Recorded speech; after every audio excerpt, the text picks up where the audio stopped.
London has erupted into fresh royal chaos, and this time the spotlight is fixed firmly on Prince Harry, King Charles III, and a legal battle that has spiraled into something far bigger than a courtroom dispute.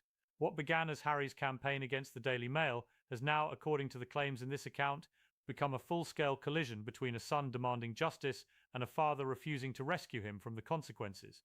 At the center of the storm is an eye-watering figure, $59 million.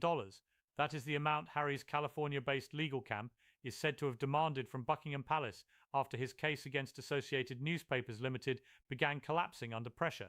But instead of sympathy, the palace reportedly answered with ice-cold rejection, and that was only the beginning. Because as the legal fight intensified, shocking claims began to surface from inside the royal courts of justice. A key witness allegedly turned against Harry. Private evidence was said to have unraveled.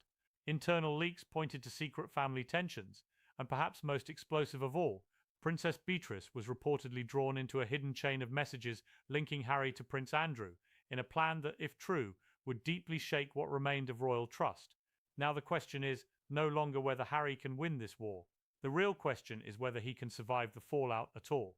The drama reached a boiling point in London on March 4, 2026, when Buckingham Palace reportedly brought Prince Harry's hopes of financial rescue to a sudden end. According to the narrative presented in the competitor script, Harry's legal representatives sent a formal demand to the palace, asking King Charles III to cover a staggering $59 million in legal-related costs.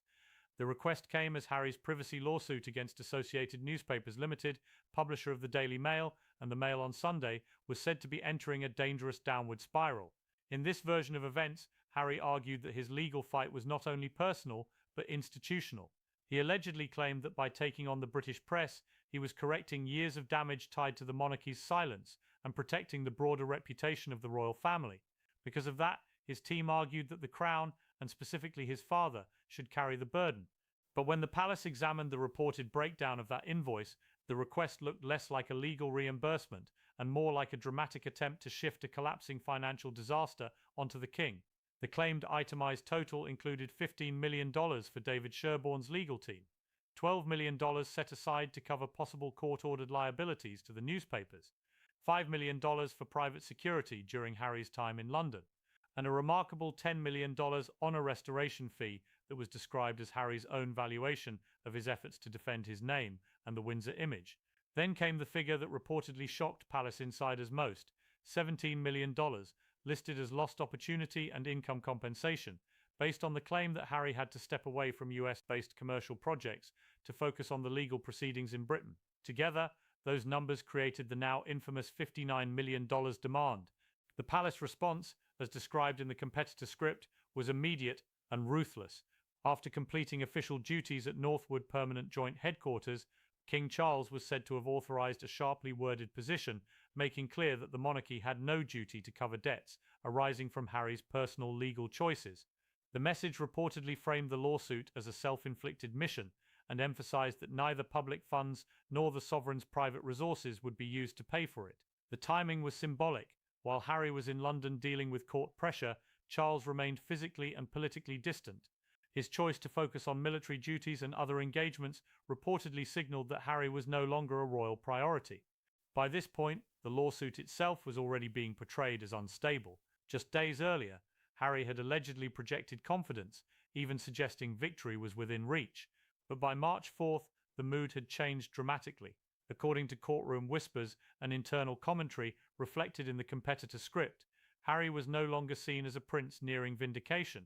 He was seen as a man whose central case was beginning to crack in public. The same script claims that palace officials viewed Harry's $59 million demand not as a reasonable request, but as an act of desperation born from financial strain. Reports from California suggested he was under serious pressure. The money from spare earlier streaming deals and other projects was said to be shrinking beneath the weight of luxury living, endless security expenses, and repeated litigation. With the prospect of a massive settlement fading, Harry allegedly turned toward the one source of wealth he believed might still be accessible, the family he had spent years criticizing. That, in the telling of this story, became the ultimate humiliation. The palace did not blink. Instead, it shut the door. And then, just as Harry's financial hopes were collapsing, the wider royal crisis deepened. According to the script, King Charles was informed of material from Princess Beatrice suggesting that Harry had been privately coordinating with Prince Andrew. If true, this was no longer only a legal disaster, it was a family rupture with political consequences inside the monarchy itself. By the end of that day, Harry was not being described as a reformer or truth-teller. He was being portrayed as isolated, financially cornered, and dangerously exposed. And inside courtroom 73, the worst was still to come.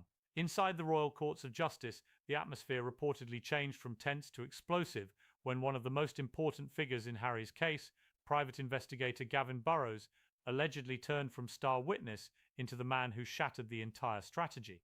For months, Harry's side had treated Burrows as the insider who could help prove unlawful information gathering by the Daily Mail and Mail on Sunday. He was supposed to support the claim that tabloid reporting about Harry had been built on illegal methods, including phone hacking and covert surveillance. Instead, according to the competitor script, Burrows delivered sworn testimony that did the exact opposite. He reportedly withdrew previous allegations and went much further, stating that the core material Harry's case relied upon had been fabricated. The alleged hit lists, the supposed call interception records, and other supporting documents were described not as authentic evidence, but as creations tailored to fit a desired story. That moment, in the narrative of the script, blew apart Harry's courtroom position. Burrows allegedly told the court that he had been under intense financial pressure and had been drawn in by the promise of future rewards. He was said to have described incentives tied to consultancy work and even a potential book deal if his role in the case helped produce a major victory or financial settlement. In one of the most damaging lines attributed to him, he reportedly said he had been shown what the truth needed to look like, and that what emerged was not truth at all, but a script. That claim transformed the case from a privacy fight into something much darker. Suddenly, the risk was no longer just that Harry might lose. The risk, according to the account, was that the defense could argue the court had been misled. With Burrows' testimony falling apart, A&L's defense team, led by Anthony White, was said to be in a powerful new position. The competitor script suggests that if it were ever shown Harry's side knew or suspected the evidence was false, the consequences could move beyond civil embarrassment into possible criminal scrutiny. But the damage did not stop there. Another major moment came when Rebecca English, royal editor at the Daily Mail, reportedly took the stand and challenged one of Harry's long-standing complaints about a 2004 story involving Chelsea Davy and a private campfire conversation in Botswana. Harry had allegedly maintained that the intimate details in that article could only have come from unlawful interception. Yet English's version, as presented in the script, was bluntly different. She reportedly said there was no glamorous spy operation, no secret hacking ring, and no invisible surveillance. Instead, the information was said to have come from inside Harry's own circle, passed to the paper by one of his so-called loyal friends. That detail was devastating because it rewrote the meaning of the leak. Instead of a powerful prince being secretly hunted by sinister tabloids, the story now suggested he may have been exposed by the transactional behavior of people close to him. In the competitor script, this contrast leaves Harry looking not just angry, but deeply isolated. The narrative paints him as a man convinced of grand betrayal by institutions, only to be confronted with the possibility that the more ordinary betrayal came from his own privileged network. Then came the internal leaks from the royal side. According to the script, King Charles was informed through Princess Beatrice that Harry had allegedly formed a secret understanding with Prince Andrew. The messages Beatrice reportedly handed over were said to show a late 2025 plan in which Harry and Andrew, both resentful of their treatment by the streamlined monarchy, hoped to pressure the palace through overlapping scandals and legal pressure. The alleged end goal was stunning. Harry would use a hoped-for payout from the A&L case as a financial weapon, while the resulting pressure would force Charles to settle Harry's debts and restore Andrew's standing and privileges. Beatrice, in this account, decided to protect herself and Eugenie by stepping away from that sinking arrangement. Following Andrew's February 19, 2026 arrest, tied in the script to newly unsealed Epstein-related misconduct files, the York sisters were said to be facing their own crisis of survival. Exposing Harry's communications, therefore, was framed not as cruelty, but as self-preservation. The palace response was swift. Princess Anne reportedly moved to accelerate the endgame at Royal Lodge, while the York-Sussex understanding was effectively declared dead. Back in California, the fallout spread into Harry's marriage and business life. According to the script, Meghan Markle's team began a calculated brand decoupling strategy seeking to protect her personal projects and commercial interests from the legal and financial damage tied to Harry's court battle. Her absence from the most damaging stage of the trial was interpreted as part of a broader repositioning effort. By now, the case was no longer being described as a noble fight for privacy. It was being described as a collapsing operation of failed testimony, broken alliances, internal leaks, and financial panic. And the final consequences were moving closer.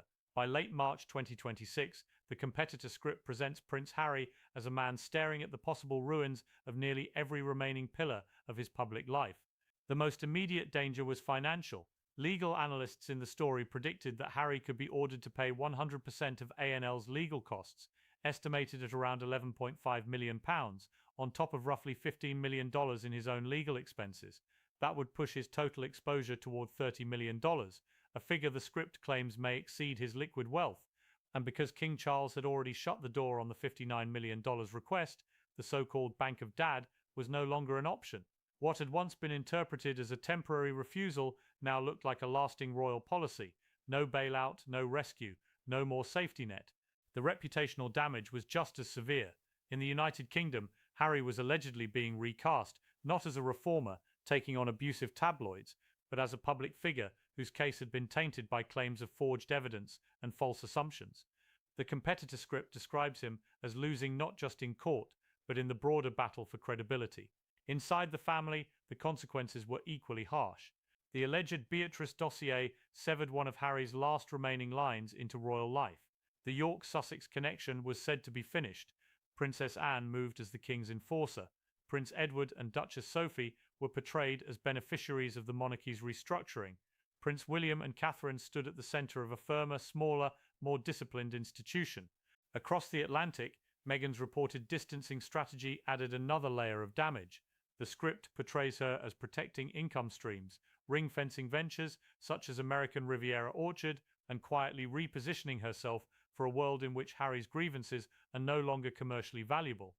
Whether that separation stays professional or becomes personal is left unresolved, but the direction is unmistakable, and that is the final image this story leaves behind. A prince who once stood near the top of the monarchy now faces the possibility of crushing debt, public ridicule, broken alliances, and a future with no clear path back.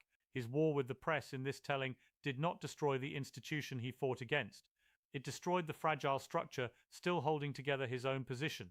As the sun goes down over the royal courts of justice, one conclusion hangs in the air above all the noise. Harry may still carry the title of prince, but the bill for this battle, financial, social, and personal, is now his alone to pay.